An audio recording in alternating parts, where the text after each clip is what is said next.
You won't hear it on Wall Street, and mainstream headlines are barely whispering it. But something massive is unfolding behind the scenes. Some of America's biggest, most iconic companies are quietly slipping across the border into Canada. No grand announcements, no press conferences, just billion-dollar shifts happening quietly, strategically, and fast. Why? It's not just about tax breaks. It's about survival. It's about rising U.S. energy costs, strangling regulations, labor standoffs, and a deep uncertainty hanging over American manufacturing. Meanwhile, Canada is laying out the red carpet, offering clean energy, stability, and long-term incentives. The result? A silent exodus that could change the meaning of Made in America forever. The logos are the same, but the loyalty is shifting. This isn't a story about corporate greed. It's about the structural cracks in America's industrial foundation. And if these giants are moving out, what does that say about the future of jobs, communities, and national pride? Stay tuned, because the companies on this list are not the ones you'd expect. And once you hear why they're leaving, you'll never look at your groceries, your car, or even your can of soda the same way again. Number 6. Coca-Cola. Who would have thought America's soda giant would quietly slip away like a bad breakup? The classic red and white brand, long tied to summer ball games and backyard cookouts, is now gradually shifting north. No announcements, no big goodbyes, just silence. A new packaging facility quietly appears in Ontario, while aluminum supply agreements are signed in Quebec. What's the reason? U.S. tariffs hit aluminum imports hard, driving up the cost of cans.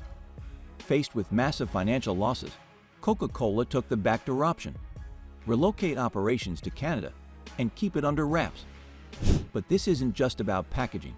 American jobs are disappearing from plants, prices are creeping up, and soon that patriotic Coke in your hand might be labeled Made in Canada. If even Coca-Cola is chasing cheaper deals across the border, who's going to follow? Ford? McDonald's? Katy Perry, maybe? Stick around. This story dives deeper than just syrup and fizz. Number 5. General Motors. Once the unbeatable titan of Detroit and the beating heart of the American dream, General Motors is now quietly slipping away. Remember when building or owning a GM car was practically a family tradition? Fast forward to 2025, and that legacy is eroding fast, and no one seems to notice. Instead of fighting to stay, GM is making a calm, calculated move north. While Americans are wondering why their vehicles suddenly cost $7,000 more, GM has already shifted its strategy to Ontario. This isn't some sudden relocation, it's a slow-motion exit. It began with parts. GM relies on a vast web of suppliers, and when tariffs slammed steel and aluminum imports, 50% on Canadian goods by mid-2025, production costs soared. Unlike soda, you can't just raise SUV prices and expect impulse buyers. With U.S. demand shrinking, GM quietly pivoted. Let's try Canada. The warning signs? Over $2.6 billion quietly invested in GM Canada since 2020. Massive EV projects in St. Catharines. A $1 billion battery plant in Quebec with POSCO. These aren't side projects. They're a full-on migration plan. And as American factories stall or shut down, like Ingersoll's layoff of 1,200 workers, Canada ramps up hiring, especially engineers focused on EVs, automation, and advanced tech. Forget the feel-good CEO speeches about American jobs. On paper, GM stays patriotic. But in reality, every Canadian investment drains momentum from Flint and Detroit. Towns suffer, businesses close, schools shrink, and local economies crumble. It's not politics, it's pure economics. When building in Canada is cheaper, faster, and less bureaucratic, loyalty gives way to survival.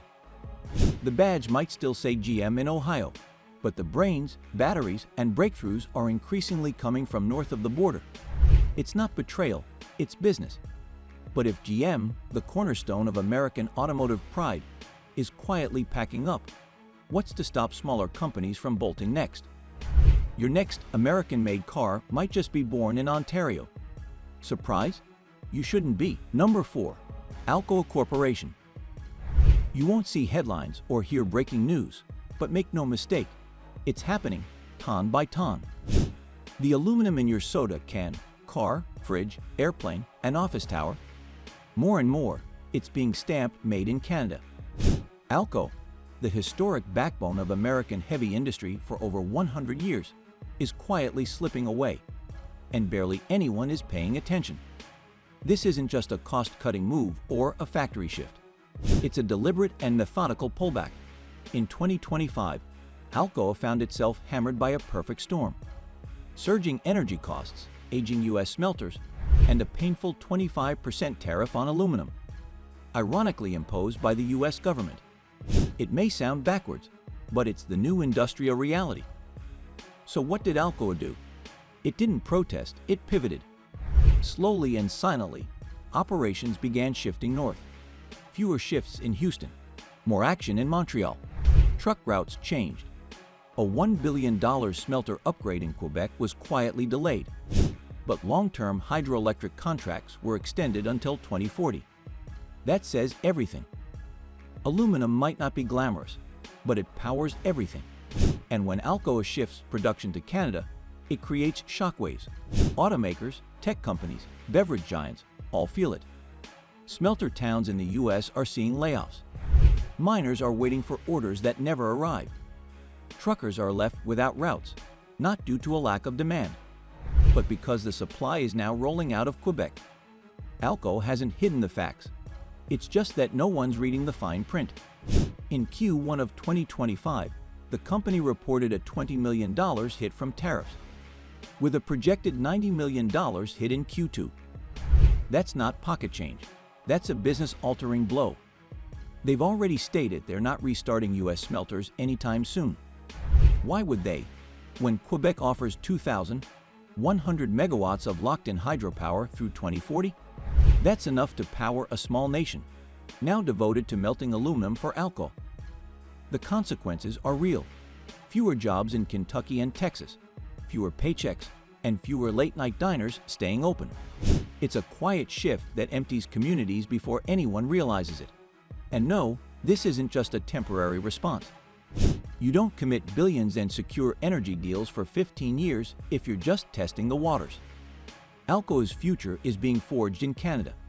So the next time you touch aluminum on a can, a car, or a skyscraper, ask yourself, is that American metal or just a memory? Because Alcoa isn't waiting. They've already moved on. Number 3. Campbell soup. Who would have thought soup could pack up and leave the country? That's exactly what's happening with Campbell's, the comforting, iconic brand that's been a pantry staple for generations. But behind that familiar red and white label, the company is slowly shifting north. This isn't a fading nostalgia act. It's a billion-dollar food titan reacting to a volatile American market and out-of-control costs. Here's the core issue. Over 90% of Campbell's products come in aluminum cans. When the U.S. imposed a hefty 25% tariff on Canadian aluminum and then raised prices again, it didn't just disrupt supply. It made affordable packaging nearly impossible. Campbell's doesn't produce aluminum, it buys it. So when supplier prices spike, the increase lands squarely in the grocery aisle. But Campbell's customers are budget conscious, and even a 10-cent rise can push families to skip their favorite soup altogether. Faced with a tough choice, raise prices and lose loyal buyers, or move production where costs are lower, the company chose the latter. No major announcement, no big ad campaign, just a quiet shift north. Packaging deals started landing in Ontario. Job postings appeared in Toronto and London, Ontario. The transition isn't flashy, but it's steady and unmistakably headed toward Canada. But this decision affects more than just cans. That soup you heat up has a web of support behind it. Ohio printers, Michigan farmers, Pennsylvania truckers. As Campbell slowly pulls operations out of the U.S., it shakes the entire supply chain. In 2025, they revised their projected earnings growth from 11% to just 6 to 8%, citing rising tariffs, energy prices, and raw material costs. A single quarter showed a $90 million hit from things like aluminum and steel. No small dent. Meanwhile, Canada offers stable power, friendly policies, and predictable costs. No wonder Campbell's is leaning north. Montreal ports are humming. U.S. facilities are quiet or shrinking. The aluminum flow in Houston is drying up, while Quebec's is booming. And this goes beyond soup. If aluminum is too expensive to wrap up basic food, what comes next? Essentials could become permanently more expensive. But don't expect a dramatic farewell. Campbell's won't invite headlines like "Soup Giant Leaves America." Instead, they're quietly shifting operations, bit by bit. So the next time you stir that can of chicken noodle and see "Made in Canada," realize it's not just a label, it's a warning. The kitchen's emptying out, and most of us didn't even hear the door close. Number 2. Tesla. The company that once stood as a bold emblem of American innovation is now quietly drafting plans in French and laying foundations in Ontario. Tesla, the electric game changer, isn't just building cars anymore. It's redrawing the map of the future, and hardly anyone is noticing. This isn't about flashy headlines or Elon's next viral tweet. It's a data-driven, methodical pivot. In 2025, Tesla surveyed the landscape and saw crumbling U.S. power grids, soaring electricity rates, and regulatory red tape choking billion-dollar projects. So they recalibrated. Enter Ontario and Quebec. Stable hydropower? Check. Clean energy? Absolutely.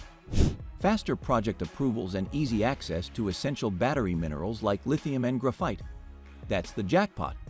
While American projects stall in bureaucratic limbo, Tesla's Canadian ventures are advancing with silent precision. Let's talk specifics. The automation facility in Markham isn't just a sideshow. It's becoming Tesla's automation brain center. New roles for engineers, software experts, and roboticists are filling up, all without a single announcement. Suddenly, the machinery behind Tesla's innovation is being crafted near Toronto, not Texas. Over in Quebec, they're going bigger, building a full battery supply chain, from raw minerals to finished cells. Canada's $52.5 billion battery ecosystem plan is practically custom-made for Tesla, and they're diving in headfirst.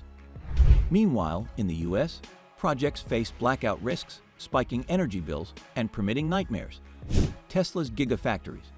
Many are behind schedule, quietly delayed, or going dark.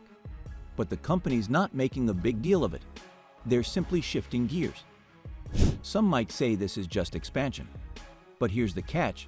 Tesla's entire ecosystem moves with it. AI developers, solar divisions, charging networks. They all follow. And despite an 87% drop in Tesla sales in Quebec due to tariff retaliation and subsidy cuts, the company is still investing heavily there. That's not chasing profit, it's planting permanent roots. While U.S. debates drag on about subsidies and unions, Canada just clears the path and tells Tesla to get to work. The result? The tech that powers your next Tesla might be engineered by someone sipping Tim Hortons, not Starbucks. The Cybertruck you ordered could have Canadian fingerprints on its frame. This isn't a grand exit, it's a quiet shift. But make no mistake, Tesla is building the future where the power's stable, the costs are predictable, and the welcome is warm. And that future is increasingly looking Canadian. Number 1. Ford. The automaker that once symbolized American grit and revolutionized the road is quietly shifting gears. And it's not toward Detroit. Ford, the icon of working-class pride and raw horsepower, is now channeling billions into Canada. Yes, Canada. In 2024, Ford invested a whopping $2.3 billion into its Oakville, Ontario plant. Not Michigan, not Ohio, not Texas. The goal? To produce more of its powerhouse S-Series Super Duty trucks, one of its top-selling and most profitable models, right in Canada's backyard. While Americans debated EVs versus gas, Ford was quietly reshaping the geography of its manufacturing empire. Oakville was initially lined up for electric SUV production, but as battery prices spiked and EV excitement cooled, Ford hit pause. EV plans were pushed to 2027, and instead, the company doubled down on gas-powered trucks. Because guess where they can build them faster, cheaper, and with fewer hurdles? Ontario, where 90% of the power comes from clean hydroelectric energy. Let's not misunderstand. Ford isn't abandoning the U.S. It's making a strategic move. American plants are bogged down by high energy bills, clogged supply chains, and rocky labor talks. Meanwhile, Canada is rolling out the red carpet. $500 million incentives, tax breaks, land, and reliable energy. Ford didn't hesitate. The result?